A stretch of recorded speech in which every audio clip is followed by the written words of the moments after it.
Striker കോച്ചിങ്ങിന്റെ എല്ലാ കൂട്ടുകാർക്കും പുതിയൊരു വീഡിയോയിലേക്ക് സ്വാഗതം.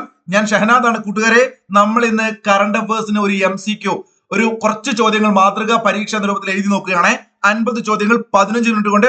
കൂട്ടുകാരെ, ഒരു ഇത്തിരി സ്പീഡിൽ ഞാൻ ഒരു പക്ഷേ ചോദ്യം വായിക്കുമ്പോൾ നിങ്ങൾ എന്ത് ചെയ്യുക, വീഡിയോ ഒന്ന് പോസ് ചെയ്യുക, എന്ന് നിങ്ങൾക്ക് ആൻസർ കിട്ടുന്നുണ്ടോ നോക്കുക. നിങ്ങൾക്ക് ആകെ 50 ചോദ്യങ്ങൾ എത്ര മാർക്ക് കിട്ടിയെന്ന് ജസ്റ്റ് ഒന്ന് കമന്റ് ചെയ്യണം എല്ലാവരും. അതുപോലെ നിങ്ങൾക്ക് ഇതുപോലെയുള്ള MCQ നോക്കൂ. കറണ്ട് അഫയേഴ്സ് 10th ലെവൽ പരീക്ഷകൾക്ക് 10, 20 മാർക്കൊക്കെയാണ് നമ്മുടെ ഓരോ പരീക്ഷയുടെയും സിലബസ് അനുസരിച്ച് വ്യത്യാസം ഉണ്ടാവും അല്ലെ. വരാൻ പോകുന്ന secretariat OA exam, main exam, assistant salesman, ഇതിനൊക്കെ 20 മാർക്കാണ്. ഡിഗ്രി ലെവൽ, +2 ലെവൽ ഏതൊരു പരീക്ഷയ്ക്കും കറണ്ട് അഫയേഴ്സ് വളരെ പ്രധാനപ്പെട്ടതാണ്. അപ്പൊ ഇതുപോലെ ഒരു 500 ചോദ്യങ്ങൾ നമ്മൾ നിങ്ങൾക്ക് ഓരോ സെറ്റ് ആയിട്ട് തരികയാണ്. 50 ചോദ്യങ്ങൾ. തീർച്ചയായിട്ടും നിങ്ങൾ ഇഷ്ടപ്പെട്ടാൽ ലൈക്ക് ചെയ്യുക. അതുപോലെ നിങ്ങളുടെ കൂട്ടുകാർക്കൊക്കെ ഇത് ഷെയർ ചെയ്ത് കൊടുക്കാനും മറക്കരുത്. ഓക്കെ, അപ്പൊ നമുക്ക് നേരിട്ട് ക്ലാസ്സിലേക്ക് കടക്കാം. പെട്ടെന്ന് ഞാൻ പറഞ്ഞ പോലെ ഇച്ചിരി സ്പീഡായി തോന്നുകയാണെങ്കിൽ നിങ്ങൾ വീഡിയോ ഒന്ന് പോസ് ചെയ്യണേ. ഒന്നാമത്തെ ചോദ്യം, ഇന്ത്യൻ ഗ്രീൻ ബിൽഡിംഗ് കൗൺസിലിന്റെ അഥവാ IGBC സർട്ടിഫിക്കേഷൻ നേടിയ ദുർഗേഷ് ആരണ്യ സുവോളജിക്കൽ പാർക്ക് ഏത് സംസ്ഥാനത്താണ് സ്ഥിതി ചെയ്യുന്നത്? നല്ലൊരു ചോദ്യമല്ലേ? ഹിമാചൽ പ്രദേശ് ആണ്. ഓപ്ഷൻ ഞാൻ വായിക്കുന്നില്ല, ആൻസർ മാത്രമേ വായിക്കുള്ളൂ കേട്ടോ.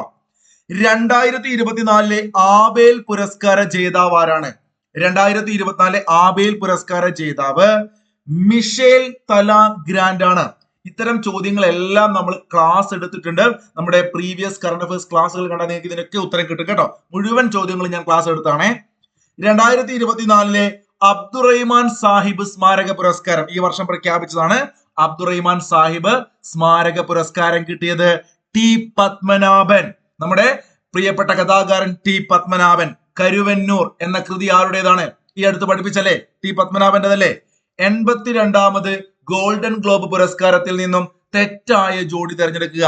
വളരെ മനോഹരമായ ഒരു കോഡാക്കി ഞാൻ ഗോൾഡൻ ഗ്ലോബ് പഠിപ്പിച്ചിട്ടുണ്ട്. അടുത്ത ദിവസം ഓസ്കാർ ഇതുപോലെ കോഡാക്കി ക്ലാസ് എടുക്കുന്നുണ്ട്, കാണുക കൂട്ടുകാർ കേട്ടോ. അതുപോലെ നമ്മുടെ ടെലഗ്രാം ചാനൽ കമന്റിൽ പിൻ ചെയ്തിട്ടുണ്ടാവും, അത് ഫോളോ ചെയ്താൽ എല്ലാ ക്ലാസ്സുകളും നിങ്ങൾക്ക് കിട്ടും.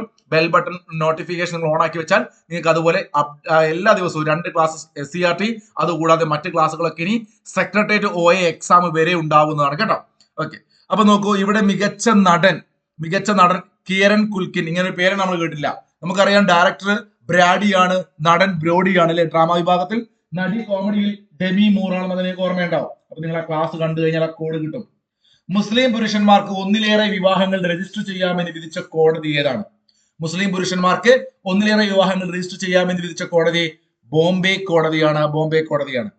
2025 പത്മ പുരസ്കാരങ്ങളുമായി ബന്ധപ്പെട്ട താഴെ തന്നിരിക്കുന്ന പ്രസ്താവനകൾ തെറ്റായത് തിരഞ്ഞെടുക്കണേ. അപ്പൊ പത്മ പുരസ്കാരങ്ങളൊക്കെ നിങ്ങൾ പഠിച്ചാൽ ഇത് കിട്ടത്തുള്ളൂ. ഇവിടെ നോക്കൂ, പത്മഭൂഷൺ അവാർഡ് 19 പേർക്കാണ് ലഭിച്ചത്. പഠിച്ചിട്ടുണ്ടെങ്കിൽ നിങ്ങൾക്ക് കിട്ടും, അത് ശരിയായ ഒരു സ്റ്റേറ്റ്മെന്റ് ആണ്. പത്മവിഭൂഷൺ ലഭിച്ച മലയാളിയാണ് PR ശ്രീജേഷ്. പരീക്ഷ ഹാളിലെ സമ്മർദ്ദത്തിലൊക്കെ നിങ്ങൾ ഇത് വായിക്കുമ്പോൾ ഒരു പക്ഷെ പെട്ടെന്ന് ശരിയാന്ന് തോന്നും, പക്ഷെ അവിടെ ശ്രദ്ധിക്കണം, പത്മവിഭൂഷൺ ആണ് ഇവിടെ കൊടുത്തത് അല്ലെ.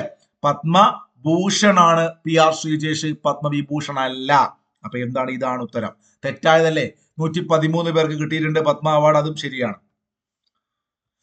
Take the rights path, my health my right എന്നത് 2024 ഏതിന്റെ തീമുമായി ബന്ധപ്പെട്ടിരിക്കുന്നു? 2024 എയ്ഡ്സ് ദിന തീമാണ് take the rights path, my health my right. ബ്രിക്സിന്റെ 16ാം ഉച്ചകോടിയുടെ വേദി, ശ്രദ്ധിക്കണേ, ബ്രിക്സിന്റെ 16ാമത്തെ ഉച്ചകോടിയുടെ വേദി കസാനാണ്. PSC റീസെന്റ് ചോദിക്കുകയും ചെയ്തു അല്ലെ. ചോദ്യം, അമേരിക്കയുടെ 47ാം പ്രസിഡന്റായി ഡൊണാൾഡ് ട്രംപ് അധികാരമേറ്റത് എന്നാണ്? അമേരിക്കയുടെ 47ാം പ്രസിഡന്റായിട്ട് ഡൊണാൾഡ് ട്രംപ്. നോക്കൂ, ആൻസർ ഏതാണ്? 2025 ജനുവരി മാസം 20ാം തീയതിയാണ്. ഓക്കെ, സംസ്ഥാന സർക്കാർ തുടങ്ങിയ മിഠായി പദ്ധതിയുടെ ഗുണഭോക്താക്കൾ എത്ര വയസ്സിൽ താഴെയുള്ളവരാണെന്ന് ചോദിച്ചു കഴിഞ്ഞാൽ മിഠായി എന്ന് പറഞ്ഞാൽ കുട്ടികൾക്കാണ്, എന്ന് വെച്ചാൽ 18 വയസ്സിൽ താഴെയുള്ളവർക്ക് കേട്ടാ. 2025 റിപ്പബ്ലിക് ദിനവുമായി ബന്ധപ്പെട്ട തെറ്റായത് തിരഞ്ഞെടുക്കുക. അപ്പൊ ഇത് കണ്ടപ്പോഴാണ് ഇന്നലെ ഇങ്ങനത്തെ ഒരു ക്വസ്റ്റ്യൻ നമ്മുടെ ടെലഗ്രാം ഗ്രൂപ്പിലെ കൂട്ടുകാർക്ക് കൊടുത്തിരുന്നു. അപ്പൊ അവർക്ക് ചില സംശയങ്ങളൊക്കെ അവർ പറഞ്ഞു. ഇപ്പൊ എനിക്ക് ഓർമ്മ വന്നു, നമ്മുടെ ടെലഗ്രാമിൽ നിങ്ങൾക്ക് വേണമെങ്കിൽ സെക്രട്ടേറിയറ്റ് OA എന്ന് പറയുന്ന എക്സാം വരെ ഡെയിലി ഒരു 100 രൂപ നിങ്ങൾക്ക് തന്നു കഴിഞ്ഞാൽ ആ എക്സാം ജൂലൈ 1ാം തീയതി 2 നിങ്ങൾക്ക് ഡെയിലി എക്സാമും ടൈം ടേബിൾ ഒക്കെ ഉണ്ടാവും.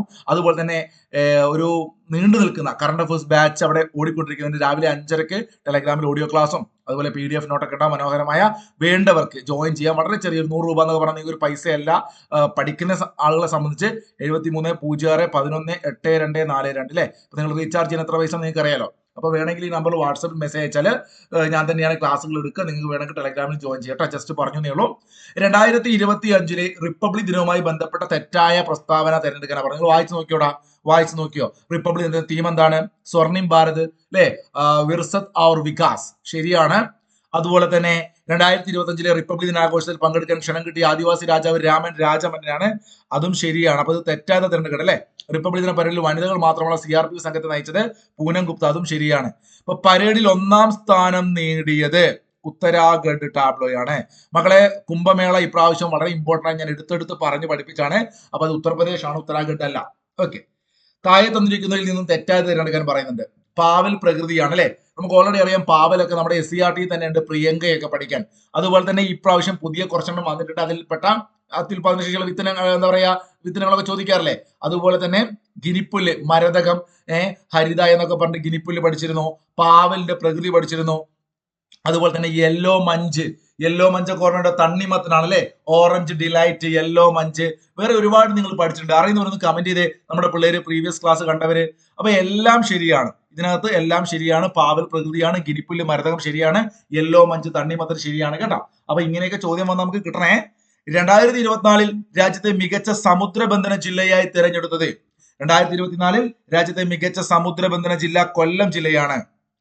സംസ്ഥാനത്തെ ആദിവാസി മേഖലകളെ മുഴുവൻ ഡിജിറ്റലൈസ് ചെയ്യാൻ K-ഫോൺ നടപ്പിലാക്കുന്ന പദ്ധതി, ആദിവാസി മേഖലകളെ മുഴുവൻ ഡിജിറ്റലൈസ് ചെയ്യാൻ വേണ്ടി K-ഫോൺ ആണ്. കണക്ടിങ് ദ അൺകണക്ട്, നോക്കൂ, ഇതാണ് ഓപ്ഷൻ ഡി ആണ്, ശ്രദ്ധിച്ച് വായിക്കണേ. കണക്ടിങ് ദ അൺകണക്ട് ആണ്. ഏത് ബാങ്കിന്റെ 11ാമത് പ്രസിഡന്റ് ആയാണ് മസാത്തോ കാണ്ടയെ തെരഞ്ഞെടുത്തത്? 11ാമത് എന്ന് പറഞ്ഞപ്പോഴാണ് എനിക്കൊരു ചോദ്യം ചോദിക്കാൻ ഓർമ്മ വന്നത്. ഇസ്രോയുടെ ഇപ്പോഴത്തെ ചെയർമാൻ, നിങ്ങളൊന്ന് കമന്റ് ചെയ്തേ, എത്രാമത്തെ ചെയർമാൻ ആണെന്നും അദ്ദേഹത്തിന്റെ പേരും നിങ്ങളൊന്ന് കമന്റ് ചെയ്യണം. ഏത് ബാങ്കിന്റെ 11ാമത് പ്രസിഡന്റ് ആയാണ് മസാത്തോ കാണ്ടെ? Asian development bank. പഠന നിലവാരത്തിൽ പിന്നിലുള്ള കുട്ടികളെ വീടുകളിലെത്തി അധ്യാപകർ പഠന പിന്തുണ നൽകുന്ന പദ്ധതിയാണ് ഡാഷ്. പഠന നിലവാരത്തിൽ പിന്നിലുള്ള കുട്ടികളെ വീടുകളിലെത്തി അധ്യാപകർ പഠന പിന്തുണ നൽകുന്ന പദ്ധതി. മക്കളെ, ഇതൊക്കെ വളരെ എളുപ്പമല്ലേ നിങ്ങൾ ചിന്തിക്കും. പക്ഷേ ഓപ്ഷൻ കാണുമ്പോൾ നോക്കൂ, കഴിഞ്ഞ പ്രാവശ്യം എന്റെ കൂട് കൂട്ടിനൊരു കോഴിയോ കോഴിക്കൊരു കൂടോ അങ്ങനെയൊക്കെ ഓപ്ഷൻ വന്നിരുന്നു 2023, 2024 അപ്പൊ നമുക്ക് ഇങ്ങനെ സിമ്പിൾ വേർഡ്സ് വരുമ്പോൾ നമുക്ക് തെറ്റും പദ്ധതികൾ കേട്ടോ. വീട്ടുമുറ്റത്തെ വിദ്യാലയമാണ്. എന്താണ് വീട്ടുമുറ്റത്തെ വിദ്യാലയം? മുറ്റത്തൊരു പള്ളിക്കൂടമൊന്നും അല്ല കേട്ടോ. യെസ്. അടുത്ത ചോദ്യം ഇതാണ്. ഹർ ഘർ ലാഖ്പതി നിക്ഷേപക പദ്ധതി ആരംഭിച്ച പൊതുമേഖലാ ബാങ്കിന്റെ പേര് SBI. സംഘടനകൾക്ക് സർക്കാർ നൽകുന്ന രാജീവ് ഗാന്ധി ഉപഭോക്തൃ പുരസ്കാരം, അതായത് മികച്ച ഉപഭോക്തൃവുമായി ബന്ധപ്പെട്ടു കേട്ടോ. അപ്പൊ ഉപഭോക്തൃ സമിതി ഏതാണ്? കേരളത്തിലെ ഏത് ഉപഭോക്തൃ സമിതിയാണ് ചോദിച്ചാൽ തിരുവനന്തപുരം ഉപഭോക്തൃ സമിതിയാണ്.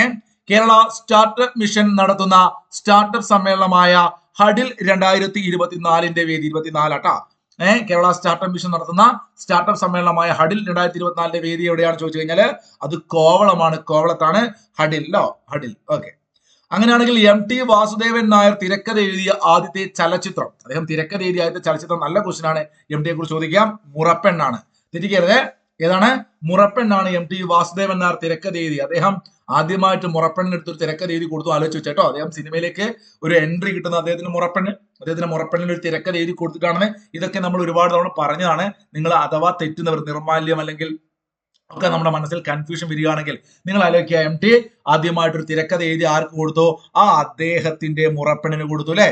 ഭൂനീർ എന്നത് എന്തുമായി ബന്ധപ്പെട്ടിരിക്കുന്നു? ഇളനീർ എന്നല്ല, ഭൂനീർ എന്നത് എന്തുമായി ബന്ധപ്പെട്ട കേന്ദ്ര സർക്കാർ പുറത്തിറക്കിയ പോർട്ടലാണ്? ഭൂഗർഭ ജല വിനിയോഗം. എളുപ്പല്ലേ, കിട്ടും. സംസ്ഥാനത്ത് ആദ്യമായി ഗവൺമെന്റ് LPS പുനലൂരിൽ അവതരിപ്പിച്ച 4 ഭാഷകളിൽ സംസാരിക്കുന്ന AI അധ്യാപിക. ഇതൊക്കെ ഞാൻ ക്ലാസ് എടുത്തപ്പോൾ പറഞ്ഞത്, കോഡ് പറഞ്ഞ പിള്ളേർക്ക് ഇപ്പോഴും ഓർമ്മ ഉണ്ടാവും. ഈ അമ്മേ അച്ഛാ എന്നൊക്കെ പറഞ്ഞ് ചെറിയ LPS കുഞ്ഞുങ്ങൾ നിലവിളിക്കുമ്പോൾ അങ്ങനെ 4 ഭാഷയിലും നിലവിളിക്കുന്നു. അപ്പൊ എങ്ങനെയാണ് നിലവിളിക്കാറ്? ഇതിപ്പോ ഞാൻ എന്താ പറഞ്ഞത് മക്കളെ, നോവുമ്പോഴാണ് അല്ലെ. ഒരൊറ്റ അടി കൊടുക്കുമ്പോൾ പിച്ചുമ്പോ നുള്ളുമ്പോ അമ്മേ അച്ഛാ എന്നൊക്കെ നോവുമ്പോ ചെറിയ മക്കൾ 4 ഭാഷയിൽ സംസാരിക്കും എന്ന് ആലോചിക്കുക. LPS പുനലൂരിൽ അവതരിപ്പിച്ച 4 ഭാഷകൾ സംസാരിക്കുന്ന AI അധ്യാപികാരാണ് നോവ. നോക്കൂ, അടുത്തൊരു സ്റ്റേറ്റ്മെന്റ് ആണെന്ന് വായിച്ചു നോക്കണേ. വീഡിയോ ഒന്ന് പോസ് ചെയ്യുക. ഞാൻ പെട്ടെന്ന് പറയും, നിങ്ങളൊന്ന് വീഡിയോ പോസ് ചെയ്യട്ടോ, നമുക്ക് സമയമില്ലാത്തതുകൊണ്ടാണേ. വായിക്കട്ടെ. തോമസ് മാത്യു എഴുതിയ ഗുരുവേ നമ എന്ന കൃതി ശ്രീനാരായണ ഗുരുവിനെ കുറിച്ചുള്ളതാണ്. എന്താണ്? തെറ്റായ പ്രസ്താവനയാണ് അല്ലെ. അപ്പൊ അത് നിങ്ങൾക്ക് എന്ത് ചെയ്യണം? തെറ്റാണെന്ന് എന്ത് ചെയ്യണം? ഉല എന്ന നോവൽ, ഇത് കറണ്ട് അഫേഴ്സ് ഞാൻ നിങ്ങളെ പഠിപ്പിച്ചാണ്, വളരെ ഇമ്പോർട്ടന്റ് ആണ്. KV മോഹൻകുമാറിന്റെ കൃതിയാണ് ഉലക്ക ഒന്നും അല്ല കേട്ടാ. അങ്ങനെയാണെങ്കിൽ നിങ്ങളൊന്ന് കമന്റ് ചെയ്തേ, ഉലക്ക. നിങ്ങള് കേരള ചരിത്രം പഠിക്കുന്ന സമയത്ത്, കേരളത്തിലെ സമരങ്ങൾ പഠിക്കുന്ന സമയത്ത് ഉലക്ക എന്ന നോവൽ പഠിച്ചിട്ടുണ്ടാവും. ഒന്ന് കമന്റ് ചെയ്യണേ, അറിയുന്നവരാണ്. ഇതൊക്കെ നിങ്ങൾ കമന്റ് ചെയ്യുമ്പോൾ നിങ്ങൾ ഓർമ്മശക്തിയെ കൂടുക കേട്ടോ. Limits to Kerala model of development, ഇത് ഒരു പക്ഷേ കിട്ടാൻ സാധ്യത കുറവാണ്. ഇത് എഴുതിയ ആളെ പഠിക്കാൻ, ഇത് തെറ്റാന്ന് ഞാൻ പറയുമ്പോൾ ഇത് എഴുതിയ ആളെ പഠിക്കാൻ ട്രിക്ക് ഞാൻ പറയുന്നത് അടി കൊടുത്തിട്ടുണ്ട്. കെ ജോർജ്, KJ ജോർജ് അല്ല, KK ജോർജ്. ഇദ്ദേഹത്തിന്റെ ബുക്കാണ് limits to Kerala model of development എന്ന പുസ്തകം. അന്തിമേഘങ്ങളിലെ വർണ്ണഭേദങ്ങൾ, MK സാനുമാഷ് അല്ലെ. അന്തിമേഘങ്ങളിലെ വർണ്ണഭേദങ്ങൾ എന്ന് പറഞ്ഞാൽ KK ജോർജിന്റെ അല്ല, അതും തെറ്റാണ്. അപ്പൊ എന്താണ് ഇവിടെ രണ്ട് മാത്രമാണ് ശരി. അപ്പൊ രണ്ട് മാത്രം ശരി എന്ന് പറയുമ്പോൾ ഇതാ ഇവിടെ രണ്ടുണ്ട്, തെറ്റുന്ന പറ്റൂല, ഇവിടെ രണ്ട് തെറ്റ് പറ്റില്ല, അടിയിലുണ്ട്. ഇങ്ങനെയൊക്കെ നമുക്ക് ഡിലീഷൻ മെത്തേഡിലൂടെ കിട്ടും. അപ്പൊ ഓപ്ഷൻ സി ആണ് എടുക്കേണ്ടത് കേട്ടോ. അപ്പൊ ഉലക്ക നിങ്ങൾ കമന്റ് ചെയ്യൂലേ.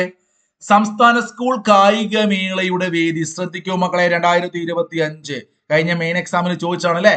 കഴിഞ്ഞ LDCക്ക് LGS ഒക്കെ ചോദിച്ചാണ് സംസ്ഥാന സ്കൂൾ കായികമേള കഴിഞ്ഞ വർഷം എവിടെയായിരുന്നു? കഴിഞ്ഞ വർഷം എറണാകുളമായിരുന്നു. ഇപ്രാവശ്യം നടക്കാൻ പോകുന്നത് തിരുവനന്തപുരമാണ്. 2024 കലോത്സവം നടന്നത് എവിടെയായിരുന്നു? അതും ട്രിവാൻഡ്രത്താണ്.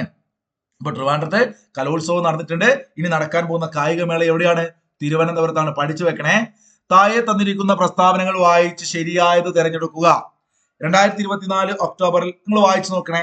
ഞാനത് തെറ്റ് വായിക്കണ്ടല്ലോ, വെറുതെ എന്തിനാണ്. ഓക്കെ, അപ്പൊ ശരിയായത് എന്റെ ഭൂമി സംയോജിത വെബ് പോർട്ടലിലൂടെ ഭൂവിവരങ്ങൾ ഡിജിറ്റൽ ആക്കുന്ന രാജ്യത്തെ ആദ്യത്തെ വില്ലേജ് ഉജാർ ഉൾവാർ. പഠിച്ചു വെക്കണം, ഇമ്പോർട്ടന്റ് ആണ്. എന്റെ ഭൂമി സംയോജിത വെബ് പോർട്ടലിലൂടെ ഭൂവിവരങ്ങൾ ഡിജിറ്റൽ ആക്കുന്ന രാജ്യത്തിലെ ആദ്യത്തെ വില്ലേജ് ഉജാർ ഉൾവാർ. എവിടെയാണ്? കാസർഗോഡ് ജില്ലയിലാണ് അല്ലെ. കാസർഗോഡ് ജില്ലയിലാണ്. തെലങ്കാനയിൽ വനിതാ സംരംഭകത്വ പ്ലാറ്റ്ഫോമിന്റെ ആദ്യ സംസ്ഥാന ചാപ്റ്റർ ആരംഭിച്ചത് ആരാണ്? ഇത് സാധാരണ ഇങ്ങനെ ചോദിക്കാറില്ല, PSC ചോദിക്കുകയാണ് തിരിച്ചാ ചോദിക്കാം അല്ലെ. ഏത് സംസ്ഥാനത്താണ് ഇങ്ങനെ നീതി ആയോഗ് ഒരു വനിതാ സംരംഭകത്വ പ്ലാറ്റ്ഫോമിന്റെ ആദ്യത്തെ സംസ്ഥാന ചാപ്റ്റർ ആരംഭിച്ചത്? എങ്ങനെയാ ചോദിക്കുക. അപ്പൊ നിങ്ങൾ എന്ത് പറയണം? തെലുങ്കാന. മറന്നു പോകണ്ട, ഒരു മാർക്ക് കിട്ടും. തെലുങ്കാന കേട്ടോ. 2024 ഒക്ടോബറിൽ സർക്കാർ ആശുപത്രികളിൽ ക്ലിനിക് ഓൺ ക്ലൗഡ് എന്നറിയപ്പെടുന്ന ഹെൽത്ത് ATM നിലവിൽ വന്ന സ്റ്റേറ്റ്? നല്ലൊരു ക്വസ്റ്റ്യൻ അല്ലേ. മഹാരാഷ്ട്രയാണ് ഹെൽത്ത് ATM. എങ്ങനെയാണ് ഹെൽത്ത് ATM? ആ ആശുപത്രിയിൽ ക്ലിനിക് ഓൺ ക്ലൗഡ് എന്നറിയപ്പെടുന്ന ഹെൽത്ത് ATM നിലവിൽ വന്നത് മഹാരാഷ്ട്രയാണ്. ആസാം സർക്കാരിന്റെ നിജുത് മൊയ്ന സ്കീം എന്തിനു വേണ്ടിയാണ്? ഇതും ശ്രദ്ധിക്കണം. ഇതും തിരിച്ചാണ് ചോദിക്കാൻ വളരെ സാധ്യത കൂടുതൽ. ശ്രദ്ധിക്കണേ, നമ്മളൊരു രസത്തിന് വേണ്ടിയിട്ടാണ് ഇതൊക്കെ തിരിച്ചു ചോദിക്കുന്നത്. നിങ്ങൾക്ക് പഠിച്ചോന്ന് അറിയാൻ വേണ്ടിയിട്ട്. പെൺകുട്ടികളുടെ വിദ്യാഭ്യാസവുമായി ബന്ധപ്പെട്ട് ആസാം സർക്കാർ എന്ന് വെച്ചാൽ ഇങ്ങനെ ചോദിക്കുക, പെൺകുട്ടികളുടെ വിദ്യാഭ്യാസവും ബന്ധപ്പെട്ട് നിജുത് മൊയ്ന സ്കീം അവതരിപ്പിച്ച സർക്കാർ സംസ്ഥാനം ഏതാണ്? ആസാം. ആസാം, നിജുത് മൊയ്ന. ഇന്ത്യയിലെ ആദ്യത്തെ അത്യാധുനിക റോബോ പാർക്ക് എവിടെയാണ് വന്നത്? നല്ലൊരു ക്വസ്റ്റ്യൻ ആണ്. ഇന്ത്യയിലെ ആദ്യത്തെ അത്യാധുനിക റോബോ പാർക്ക് തൃശ്ശൂർ ജില്ലയിലാണ്. മക്കളെ പഠിച്ചോളൂ കേട്ടോ. എവിടെയാടാ? നമ്മുടെ തൃശ്ശൂർ അല്ലേ. താഴെ തന്നിരിക്കുന്നവയിൽ NS മാധവന്റെ കൃതികളിൽ പെടാത്തത് ഏതാണ്? മക്കളെ വളരെ ഇമ്പോർട്ടന്റ് ആണ്. NS മാധവന്റെ കൃതികളൊക്കെ തത്തമേ പൂച്ച പാട്ട് പാടി ഞാൻ പഠിപ്പിച്ചിട്ടുണ്ട്. ടെലഗ്രാമിലും പഠിപ്പിച്ചോ, അതുപോലെ യൂട്യൂബിലും. ടെലഗ്രാമിൽ ഡെയിലി കറണ്ട് അഫയേഴ്സ് ആണ്. അതിലിരുന്ന പഠിച്ചു പോകും. നിങ്ങള് വേണമെങ്കിൽ ജോയിൻ ചെയ്യാം. ഞാൻ നേരത്തെ നമ്പറിലേക്ക് മെസ്സേജ് അയച്ചാൽ മതി കേട്ടോ. അപ്പൊ അവിടെ നാലാം ലോകമുണ്ട്, പ്രണയത്തിന്റെ മൂന്നാം കണ്ണുണ്ട്, ലണ്ടൻ ബത്തേരിയിൽ ലുത്തിനികൾ. ലണ്ടനൊക്കെ നിങ്ങൾക്ക് അറിയാം, നാലാം ലോകവും നിങ്ങൾക്ക് അറിയാം അല്ലെ. പിന്നെ നിങ്ങൾക്കൊക്കെ അറിയുന്നൊരു ഹിക്വിറ്റ് ഉണ്ടാവും. എന്നാൽ പ്രണയത്തിന്റെ മൂന്നാം കണ്ണ് നിങ്ങൾ അങ്ങനെ കേട്ടിട്ടുണ്ടാവില്ല. ഇതൊരു പക്ഷേ അറിയാതെ ഒരു പഠിച്ചു വെച്ചേക്കാം. നേരത്തെ നമ്മൾ ഉല പറഞ്ഞില്ലേ. അപ്പൊ KV മോഹൻകുമാറിന്റെ കൃതിയാണ് അല്ലെ. ഉഷ്ണരാശി കരപ്പുറത്തിന്റെ ഇതിഹാസമൊക്കെ KV മോഹൻകുമാറിനല്ലേ. അപ്പൊ അദ്ദേഹത്തിന്റെ KV മോഹൻകുമാറിന്റെ കൃതിയാണ് പ്രണയത്തിന്റെ മൂന്നാം കണ്ണ് കേട്ടോ. അതൊന്ന് പഠിച്ചു വെച്ചേക്കുക. 2024 വനിതാ T20 ലോകകപ്പ് വിജയ് ആരാണ്? 2024 വനിതാ T20 ലോകകപ്പ് വിജയ് ആരാടാ? വിജയ് ന്യൂസിലാൻഡ് ആണ്. എവിടെ വെച്ചിട്ടാണ് നടന്നത് ലോകകപ്പ് മക്കളെ? ദുബായിൽ വെച്ചിട്ടാണ് അല്ലെ. എവിടെ വെച്ചിട്ടാണ്? ദുബായിൽ വെച്ചിട്ട് നടന്നു. ചോദ്യം ചോദിക്കും കേട്ടോ, പഠിച്ചു വെച്ചേക്കണേ. താഴെ തന്നിരിക്കുന്ന പ്രസ്താവന വായിച്ച് ഉചിതമായി തിരഞ്ഞെടുക്കുക. നിങ്ങൾ ഉചിതമായി തിരഞ്ഞെടുക്കുക. നിങ്ങൾ വായിച്ചു നോക്കിക്കേ. വായിച്ചു നോക്കിയിട്ടുണ്ടാകുമെന്ന് ഞാൻ വിചാരിക്കുന്നു. ഞാൻ വായിക്കണം. ഒന്ന് വീഡിയോ പോസ് ചെയ്ത് വായിക്കണേ. മത്സ്യത്തൊഴിലാളികളുടെ സുരക്ഷയെ മുൻനിർത്തി രാജ്യത്തെ എല്ലാ മീൻപിടുത്ത ബോട്ടുകളിലും സ്ഥാപിക്കുന്നത് റാഞ്ചി ഒന്നുമില്ല. റാഞ്ചി കൊണ്ടോട്ട് ആവശ്യമൊന്നുമില്ല. എല്ലായിടത്തും സ്ഥാപിക്കുന്നത്, ഇത് രസകരമായി തിരിച്ചിട്ടത് കേട്ടോ, അതാ ട്രാൻസ്പോണ്ടറുകൾ. ഇത് നമുക്ക് ഇങ്ങനെ എടുത്തിട്ട് ഇങ്ങോട്ട് കൊണ്ടുപോകാം കേട്ടോ. രാജ്യത്തെ എല്ലാ ബോട്ടുകളിലും ഇങ്ങനെ സ്ഥാപിക്കാൻ വേണ്ടി പറഞ്ഞ ട്രാൻസ്പോണ്ടറുകളാ, സുരക്ഷ വിചാരിച്ചിട്ട്. പ്രധാനമന്ത്രി മത്സ്യസമ്പദ് യോജന പദ്ധതിയിലൂടെ വിഴിഞ്ഞം തീരക്കടലിൽ സ്ഥാപിച്ച കൃത്രിമ പാരുകളിൽ മത്സ്യക്കുഞ്ഞുങ്ങളെ നിക്ഷേപിക്കുന്ന പദ്ധതിയുടെ പേരാണിതാ. അത് തിരിച്ചിങ്ങോട്ടിട്ട് റാഞ്ചിങ്. എന്താണ്? അതാണ് റാഞ്ചിങ് കേട്ടോ. നമ്മുടെ ഫിഷറീസ് മന്ത്രി സജി ചെറിയാനും അതുപോലെ തന്നെ ന്യൂനപക്ഷ ഫിഷറീസ് വകുപ്പ് മന്ത്രി ജോർജ് കുര്യനൊക്കെ കൂടി അതിന്റെ ഒരു പരിപാടിയൊക്കെ ഉദ്ഘാടനം ചെയ്ത ഫോട്ടോ നിങ്ങൾക്ക് ഓർമ്മ ഉണ്ടാവും. നമ്മുടെ PDF ഉണ്ട് അല്ലെ, പത്രക്കട്ടിംഗ് ഒക്കെ. അഴക് ആപ്പ് പദ്ധതി നടപ്പിലാക്കുന്ന കോർപ്പറേഷൻ ഏതാണ്? കോഴിക്കോട് കോർപ്പറേഷൻ ആണ്. സംസ്ഥാനത്തെ ആദ്യത്തെ ട്രാൻസ്ജെൻഡർ മാതൃക പോളിംഗ് ബൂത്ത് ഒരുക്കിയ ജില്ലാ ഭരണകൂടം ഏതാണ്? സംസ്ഥാനത്തെ ആദ്യത്തെ ട്രാൻസ്ജെൻഡർ മാതൃക പോളിംഗ് ബൂത്ത് ഒരുക്കിയ ജില്ലാ ഭരണകൂടത്തിന്റെ പേര് തിരുവനന്തപുരം എന്നാണ്. പഠിച്ചു വെച്ചേക്കണം മക്കളെ. ഫത്ത2 എന്ന ഹൈപ്പർസോണിക് ബാലിസ്റ്റിക് മിസൈൽ വികസിപ്പിച്ചെടുത്ത രാജ്യത്തിന്റെ പേര് ഫത്ത2 എവിടെയാണ്? ഇറാൻ ആണ് ഫത്ത2 കേട്ടോ. ഫത്ത2 ഇറാൻ ആണ്. സംസ്ഥാന സർക്കാർ ഏർപ്പെടുത്തിയ കൈരളി ഗവേഷണ പുരസ്കാരം നേടിയവരിൽ ഉൾപ്പെടാത്തത് ആര്? അതിനർത്ഥം 3 പേർക്ക് കിട്ടിയെന്നാണ് അല്ലെ. നമ്മൾ കോഡാക്കി പഠിച്ചിരുന്നു. കോഡൊന്നും ഞാനിവിടെ പറയില്ല, ഒരുപാട് കോഡുകളുണ്ട്. എല്ലാം ഒട്ടുമിക്ക എല്ലാ പോയിന്റും നമ്മൾ കോഡാക്കിയ രാവിലെ പഠിക്കാറ് 5:30. ഇപ്പൊ ചാത്തനാഥ് അച്യുതുണ്ണി അതിനകത്ത് വരുന്ന ആളാണ് അല്ലെ. മോഹനൻ ഉണ്ട്, ദിവാകരൻ ഉണ്ട്. കൈരളി ചാനലിലെ കഥയൊക്കെ നമ്മൾ പറഞ്ഞിരുന്നു. അപ്പൊ തൽക്കാലം നിങ്ങൾ ജോസ് ചാക്കോ പെരിയപുരം അതിനകത്ത് ഇല്ലാത്ത ആളാണ്. ജോസ് ചാക്കോ പെരിയപുരത്തിന് ഈ പ്രാവശ്യം ഒരു പുരസ്കാരം കിട്ടി. എന്താണ് നിങ്ങൾ കമന്റ് ചെയ്യണം. ഒന്ന് കമന്റ് ചെയ്തേ. ഈ പ്രാവശ്യം നമ്മുടെ കേരളത്തില് പത്മ പുരസ്കാരങ്ങളിൽ പത്മവിഭൂഷൺ എന്ന് കേട്ടാൽ നിങ്ങളെ മനസ്സിൽ MT വരും. ഓക്കെ, പത്മഭൂഷൺ നിങ്ങളൊന്ന് കമന്റ് ചെയ്യുക. ആർക്കൊക്കെ കിട്ടിയത്? എടാ നിങ്ങൾ ഇത് പഠിക്കാൻ വേണ്ടിയാ കമന്റ് ചെയ്യാൻ പറഞ്ഞത്. പത്മശ്രീ കിട്ടിയത് ഒന്ന് കമന്റ് ചെയ്ത്. നമ്മൾ ക്ലാസ് എടുത്തിട്ടുണ്ട്. അപ്പൊ നിങ്ങൾ അത് കമന്റ് ചെയ്താൽ നിങ്ങൾക്ക് സെറ്റ് ആവും. അടുത്ത ദിവസം അടുത്തൊരു മാരത്തോൺ 3 മണിക്കൂർ ക്ലാസ് കൂടി ഉണ്ട്. അതുകൂടി കഴിഞ്ഞാൽ ഏകദേശം 2025 കംപ്ലീറ്റ് ആയി. ഇപ്പൊ നിലവിൽ 3.5 മണിക്കൂർ മാരത്തോൺ എടുത്തിട്ടുണ്ട്. ഇനി ഒരു 3 മണിക്കൂർ എടുത്താൽ 2025 കംപ്ലീറ്റ് നിങ്ങൾക്ക് ആവശ്യമുള്ളത് 4 മണിക്കൂർ ഉണ്ടാവും. മാർച്ച് മാസം ഉൾപ്പെടെ 4 മണിക്കൂറോടുകൂടി നിങ്ങൾക്ക് കംപ്ലീറ്റ് ക്ലാസ് യൂട്യൂബ് തന്നെ കിട്ടും. നിങ്ങൾ ആ ഒരൊറ്റ വീഡിയോ കണ്ടാൽ മതി. 6 മണിക്കൂർ 6-7 മണിക്കൂറിലെ. അപ്പൊ നോക്കൂ, എഴുത്തുകാരുടെ ഗ്രാമം എന്ന പേരിൽ ഒരു സാംസ്കാരിക സംരംഭം അടുത്തിടെ ആരംഭിച്ച സംസ്ഥാനം ഏതാണ്? സാംസ്കാരിക സംരംഭം നോക്കൂ, ഉത്തരാഖണ്ഡ് ആണ്. ലോകായുക്ത ഓർഡിനൻസ് ബില്ലിന് പ്രസിഡന്റ് അംഗീകാരം നൽകിയത് എന്നാണ്? നല്ലൊരു ക്വസ്റ്റ്യൻ ആണ്. ലോകായുക്ത ഓർഡിനൻസ് ബില്ലിന് പ്രസിഡന്റ് അംഗീകാരം നൽകിയത് 2024 ഫെബ്രുവരി 28-നാണ്. 2024 ഫെബ്രുവരി 28-നാണ്. താഴെ തന്നിരിക്കുന്നവയിൽ ഏതാണ് വേണു നായരുടെ ഡോക്യുമെന്ററി? വേണു നായർ എഴുതിയൊരു ഡോക്യുമെന്ററി ഉണ്ട്. അദ്ദേഹത്തിന്റെ ഡോക്യുമെന്ററി ഉണ്ട്. അതേതാണ്? അത് ആത്മാവിന്റെ സങ്കേതങ്ങൾ, കേരളത്തിലെ വിശുദ്ധ വനങ്ങളാണ്. വിശുദ്ധ വനങ്ങൾ. ഓക്കെ, നോട്ട് ചെയ്ത് വെക്കണം. ദക്ഷിണേന്ത്യയിലെ ആദ്യത്തെ പകർച്ചവ്യാധി നിർണയ ലബോറട്ടറി നിലവിൽ വരുന്നത് എവിടെയാണ്? ദക്ഷിണേന്ത്യയിലെ ആദ്യത്തെ പകർച്ചവ്യാധി നിർണയ ലബോറട്ടറി നിലവിൽ വരുന്നത് ബാംഗ്ലൂരിലാണ്. ഏതു സംസ്ഥാനത്തിലെ തപാൽ വകുപ്പാണ് AI സേവനങ്ങൾ ഉപയോഗിക്കാൻ തീരുമാനിച്ചത്? ഏതു സംസ്ഥാനത്തിലെ തപാൽ വകുപ്പാണ് AI സേവനങ്ങൾ ഉപയോഗിക്കാൻ തീരുമാനിച്ചത്? നല്ല ക്വസ്റ്റ്യൻ ആണ്. ബീഹാർ ആണെന്ന് പഠിച്ചു വെക്കുക. വ്യക്തികൾക്ക് ഡിജി ലോക്കർ എന്ന പോലെ സ്ഥാപനങ്ങൾക്ക് അവരുടെ സർക്കാർ രേഖകൾ സൂക്ഷിക്കാനായി ആരംഭിച്ച സേവനം. വ്യക്തികൾക്ക് ഡിജി ലോക്കർ എന്ന പോലെ സ്ഥാപനങ്ങൾക്ക് അവരുടെ സർക്കാർ രേഖകൾ സൂക്ഷിക്കാനായി ആരംഭിച്ച സേവനത്തിന്റെ പേരാണ് NGT ലോക്കർ. 15ാമത് KC അല്ല കേട്ടോ, അത് JC ആണ്. വെറുതെ അല്ല, എന്താ fault? J. 15ാമത് JC Daniel foundation ചലച്ചിത്ര അവാർഡ് മികച്ച സംവിധായകൻ ആരാണ്? മക്കളെ, നമ്മുടെ JC ഡാനിയൽ പുരസ്കാരം അല്ല ഇത്. ലേറ്റസ്റ്റ് JC ഡാനിയൽ പുരസ്കാരം കിട്ടിയത് ആർക്കാണെന്ന് നമ്മുടെ പിള്ളേർക്ക് അറിയാം. മക്കളെ, കാണുന്നവരൊന്ന് കമന്റ് ചെയ്ത്. ഇതൊക്കെ കമന്റ് ചെയ്യാൻ പറയുന്നത് നമ്മൾ അടുത്ത ക്ലാസ് ഇതൊക്കെ അല്ലെങ്കിൽ നിങ്ങൾക്ക് റിവിഷന്റെ ഭാഗമായിട്ട് തരുന്നുണ്ട്. ഓക്കെ, അപ്പൊ ജസ്റ്റ് നിങ്ങൾ കമന്റ് ചെയ്ത് നിങ്ങൾ പഠിക്കാൻ വേണ്ടിയിട്ടാ കേട്ടോ JC ഡാനിയൽ പുരസ്കാരം കിട്ടിയത്. ഇതൊരു അവാർഡാണ്. ഇത് നോക്കൂ, നമ്മൾ ഫിലിം ക്രിട്ടിക്സ് അവാർഡ് അല്ലെ, പല അവാർഡുകൾ പഠിക്കാറുണ്ട്. കേരളത്തിൽ തന്നെയുള്ള പ്രൈവറ്റ് അവാർഡുകൾ പഠിക്കാറില്ല എങ്കിലും ഇത് JC ഡാനിയൽ ഫൗണ്ടേഷൻ ഒരു നല്ല അവാർഡാണ്. അപ്പൊ ഇത് കിട്ടിയത് അഖിൽ സത്യൻ, നമ്മുടെ സത്യൻ അന്തിക്കാടിന്റെ മകനാണ് കേട്ടോ. അഖിൽ സത്യൻ എന്ന് പറയുന്ന സംവിധായകനാണ്, ഓർത്ത് വെക്കണേ. അടുത്തിടെ മൗറീഷ്യസിൽ ഹൈഡ്രോഗ്രാഫിക് സർവേ നടത്തിയ ഇന്ത്യൻ നാവികസേനയുടെ കപ്പൽ സർവേ നടത്താൻ വേണ്ടി മൗറീഷ്യസിൽ പോയി. അപ്പൊ ആ പേരെന്തിട്ടു? സർവേക്ഷക്. എന്തിട്ടു? INS സർവേക്ഷക്. ആദ്യം ദാരിദ്ര്യമില്ലാത്തതും അതിദാരിദ്ര്യമില്ലാത്തതും അതുപോലെ തന്നെ വയോജന ഭിന്നശേഷി സൗഹൃദവുമായ നഗരത്തിനായി കോഴിക്കോട് കോർപ്പറേഷൻ നടപ്പാക്കുന്ന സമഗ്ര പദ്ധതി. വയോജന ഭിന്നശേഷി സൗഹൃദവും ദാരിദ്ര്യവും ഇല്ലാണ്ടാക്കാൻ വേണ്ടിയിട്ട് കോഴിക്കോട് കോർപ്പറേഷൻ നടപ്പിലാക്കുന്ന പദ്ധതിയാണ് എന്ത്? സമുന്നയ. എല്ലാവരെയും സമന്വയിപ്പിക്കാൻ തീരുമാനിച്ചു കോഴിക്കോട് കോർപ്പറേഷൻ. തീരുമാനിച്ചു എല്ലാവരെയും സമന്വയിപ്പിച്ചിട്ട് ഒരു വലിയ വിജയം, നാടിനൊരു ഗുണം ഉണ്ടാക്കാൻ തീരുമാനിച്ചു. സമ്മാൻ സഞ്ജീവനി ആപ്പ് പുറത്തിറക്കിയത് ഏത് സംസ്ഥാന സർക്കാരാണ്? ഇങ്ങനത്തെ ചോദ്യങ്ങളൊക്കെ വരുമ്പോൾ നമുക്ക് പണി കിട്ടാറുണ്ട് കേട്ടോ. സ്റ്റേറ്റിന്റെ ചോദ്യം ഇപ്പൊ തന്നെ നമ്മൾ ഉത്തരാഖണ്ഡ്, ബീഹാർ ഒക്കെ പഠിച്ചു, മഹാരാഷ്ട്രയൊക്കെ പഠിച്ചില്ലേ. അടുത്തത് സമ്മാൻ സഞ്ജീവനി എന്ന് കേൾക്കുമ്പം ഹരിയാന കൃത്യമായിട്ട് പഠിക്കുക.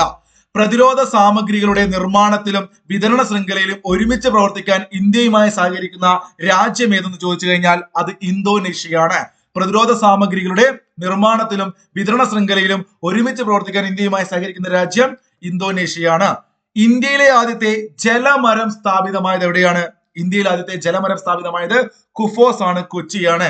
സംസ്ഥാനത്ത് സർക്കാർ നിയന്ത്രണത്തിലുള്ള ഏറ്റവും വലിയ കെട്ടിട നിർമ്മാണ പദ്ധതി നിലവിൽ വരുന്ന എവിടെയാണ്? സംസ്ഥാനത്ത് സർക്കാർ നിയന്ത്രണത്തിലുള്ള ഏറ്റവും വലിയ കെട്ടിട നിർമ്മാണ പദ്ധതി നിലവിൽ വരുന്നത് കൊച്ചിയിലാണെന്ന് പഠിച്ചു വെച്ചേക്കുക മക്കളെ. അവസാന ചോദ്യം ഇതാണ്. ഇന്ത്യ തദ്ദേശീയമായി നിർമ്മിച്ച വ്യോമ പ്രതിരോധ മിസൈലായ ആകാശ് ആദ്യമായി കയറ്റുമതി ചെയ്ത രാജ്യത്തിന്റെ പേര് ആകാശ് അർമേനിയ. പിനാക്കിയൊക്കെ ഉണ്ടല്ലേ അർമേനിയയിലേക്ക്. അപ്പൊ നമ്മളെ ചോദ്യങ്ങൾ 50 കഴിഞ്ഞു. നിങ്ങൾക്ക് 50 എത്ര മാർക്ക് കിട്ടിയത് സത്യസന്ധമായിട്ട് എല്ലാവരും കമന്റ് ചെയ്യും. നിങ്ങളുടെ അഭിപ്രായം കമന്റ് ചെയ്യുക. ഇതൊക്കെയാണ് നമുക്ക് അടുത്ത 50 സെറ്റുകൾ തരണമെങ്കിൽ ഉള്ള ഒരു ഊർജ്ജം. മാക്സിമം കൂട്ടുകാർക്ക് ഷെയർ ചെയ്ത് കൊടുക്കുക. ഓക്കെ, അപ്പൊ നമുക്ക് അടുത്ത ക്ലാസ് കാണാം. അതുവരെ എല്ലാവർക്കും നല്ലത് വരട്ടെ. Good bye, thank you.